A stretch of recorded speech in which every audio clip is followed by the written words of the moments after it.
परम पूज्य मोजगिर जी महाराज की जय हो। गांव जंडवाला हनुमंता के अंदर इनका पुराना इतिहास पीछे से ये है। गांव इनका सुरावाली गांव है। हाँ जी। और ये प्रजापत बिरादरी से हैं और इनका सुरावाली जन्म स्थान है। तो परम पूज्य मोजगिर जी महाराज का गुरु स्थान था, वो नगराना गांव से आए थे। हाँ जी। हाँ जी। इनके गुरु जी का स्थान नगराना गांव के अंदर है। नगराना से यहाँ ये गुरुदेव जी महाराज करीब करीब विक्रमी संवत 1900 लगभग 5 के करीब आए थे। हाँ जी। इतिहास के मुताबिक मैं बताता हूँ, वेरो को पूरा इसका उल्लेख नहीं है। हाँ जी। 1900 लगभग 5 के 7 के करीब आए थे। हाँ जी। हाँ जी। तो लगभग ये यहाँ इस गद्दी को इन्होंने यहाँ ये गद्दी चली है, इनकी तरफ से ये अब चौथी पीढ़ी हमारी चल रही है। हाँ जी। हाँ जी। तो स्वामी जी लगभग यहाँ तपस्या की 70-75 साल करीब करीब। उसके बाद में 1900 विक्रम में संवत 1993 को इन्होंने जीवित समाधि ली। इससे पहले गुरुजी, दादा गुरुजी महाराज थे, वो कहाँ पर रहते थे? इनके गुरुजी थे वो नगराना गांव में मंगलगिर जी थे।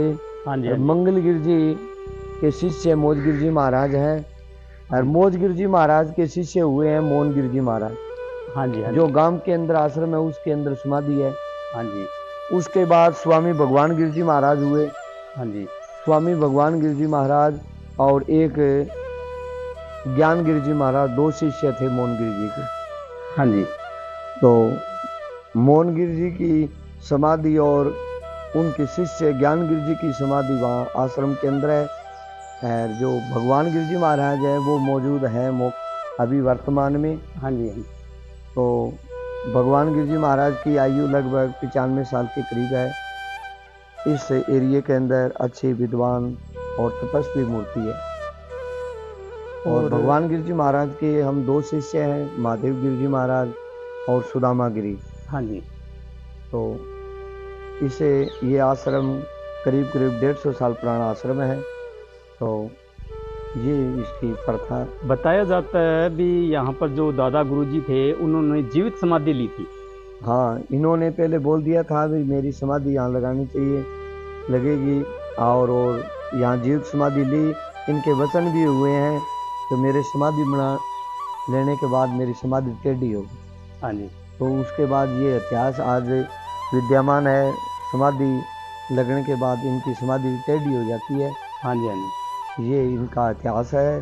बस हम तो इतना ही जानते हैं जी। एक सुनने में यही आया था भी गुरुजी ने यहाँ से अलावा कहीं और पर भी समाधि ली थी गुरुजी ने। वैसे बताया जाता है एक छापावाड़ी गांव में तपस्या की थी।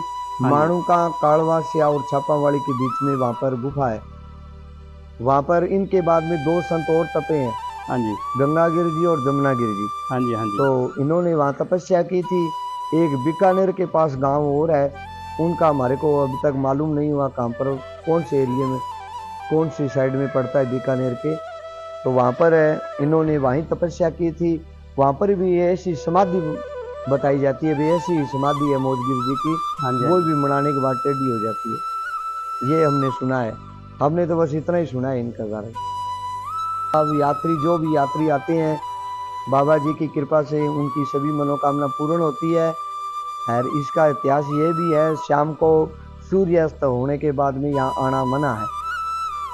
तो एक इस दरबार से कोई चीज नहीं उठा सकता।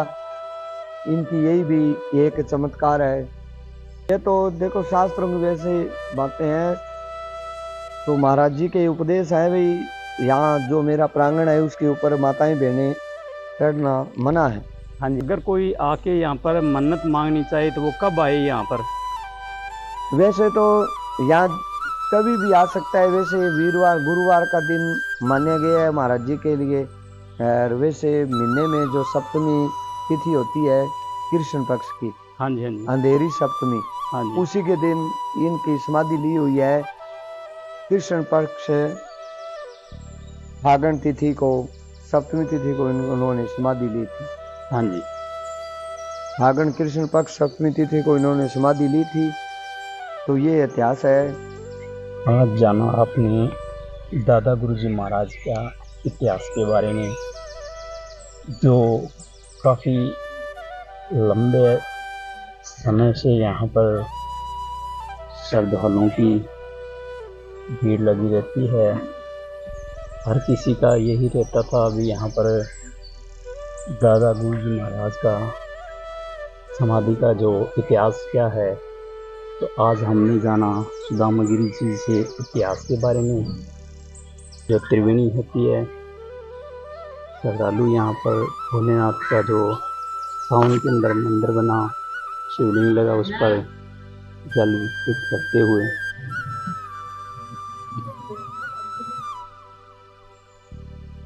देख सकते हो।